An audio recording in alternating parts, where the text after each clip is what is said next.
नमस्कार दोस्तों, आज हम चर्चा करेंगे एक विशेष आसन जो खाने के बाद किया जाता है, जिसे वज्रासन कहा जाता है।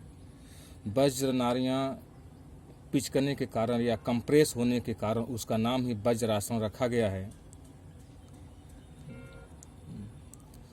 इसको खाली पेट भी कर सकते हैं या अभ्यास कर सकते हैं, जो कई प्रकार की व्याधियाँ दूर हो जाती हैं, जैसे कि नज़ला, जुखाम, नेत्र का विकार या साटिका का प्रॉब्लम हो, या पेट का किसी भी प्रकार का विकार हो, जैसे गैस बनना, अपेंडिक्स का होना, किडनी का या लीवर का भी किसी भी प्रकार का समस्या हो, सब वज्रासन से ठीक हो जाता है। वज्रासन का विभिन्न प्रकार देखेंगे तो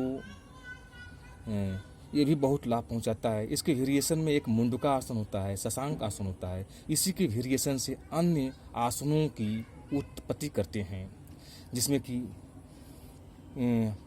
वज्रासन का हम पहला स्टेप करते हैं, जो कि यदि किसी को नज़ला है, जुखाम है, नेत्र विकार है, साटिका का प्रॉब्लम है, तो हमारे शरीर का जो मुख्य बिंदु है वो है नाभि, जिसको मणिपुर चक्र कहते हैं। यहीं से पूरे शरीर का ऊर्जा का संचरण होता है। आइए हम करते हैं पहला स्टेप वज्रासन का। दाहिने हाथ का जो ये अंगुली है, ये नाभि में रखते हैं और बाएं हाथ का जो प्लेन का भाग है, बाएं हाथ का, इसके ऊपर रखते हैं ऐसे। फिर दाहिने हाथ को इसके ऊपर रखते हैं, श्वास को भरते हैं, फिर श्वास को छोड़ते हुए आगे झुकते हैं,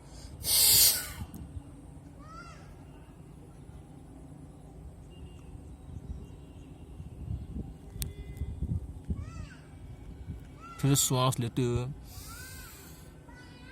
ऊपर आते हैं। आप जितना भी कर सकते हैं, आपके ऊपर है। ये पहला स्टेप हुआ।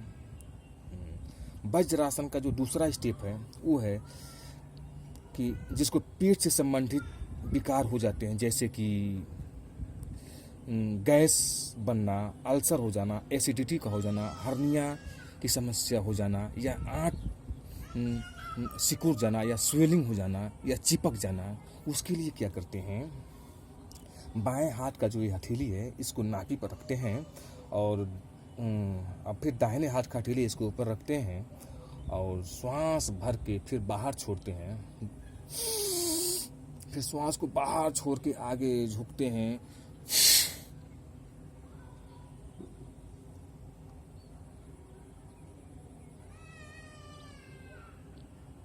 आगे झुकते हैं, श्वास को बाहर छोड़ के, तो हमारे जो नाभि के पास एक उछल कूदता हुआ आपको महसूस देता है। आप उसको आप महसूस कर सकते हैं। फिर श्वास लेते हुए अब ऊपर की तरफ आते हैं। यह वज्रासन का दूसरा स्टेप हुआ। वज्रासन का तीसरा स्टेप, दाहिने हाथ की जो अंगुली है उसको नाभि में रखते हैं, बाएं हाथ का जो हथेली है उसके अभी इसके नीचे रखते हैं, इसके नीचे रखते हैं, इसके नीचे रखते हैं और दाहिने हाथ को इसके ऊपर रखते हैं, श्वास भरते हैं,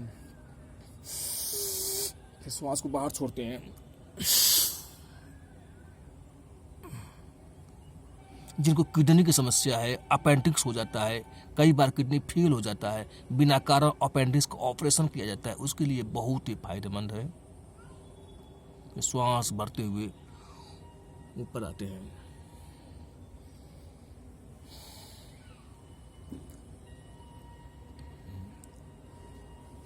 अब वज्रासन का जो चौथा स्टेप है वो है हाथ को ऐसे बांध लेते हैं। जो ये ज्वाइंट है पैर के अंदर 3 इंच का गैप रखते हैं और ये ज्वाइंट है, ज्वाइंट पे रखते हैं। ये हाथ, दोनों हाथ की हथेली को बांध करके ज्वाइंट पे देखिए, 3 इंच का गैप होना चाहिए। श्वास को भर के आगे झुकते हैं,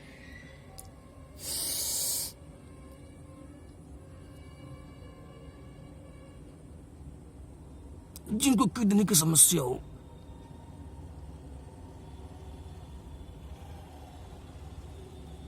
किडनी फेल हो जाता हो, अपेंडिक्स का प्रॉब्लम हो, अपेंडिक्स का ऑपरेशन कराना पड़ता है, उसके लिए भी बहुत ही फायदेमंद है। इस प्रकार से करती हैं वज्रासन का चौथा स्टेप।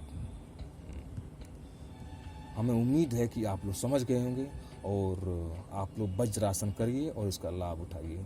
नमस्कार।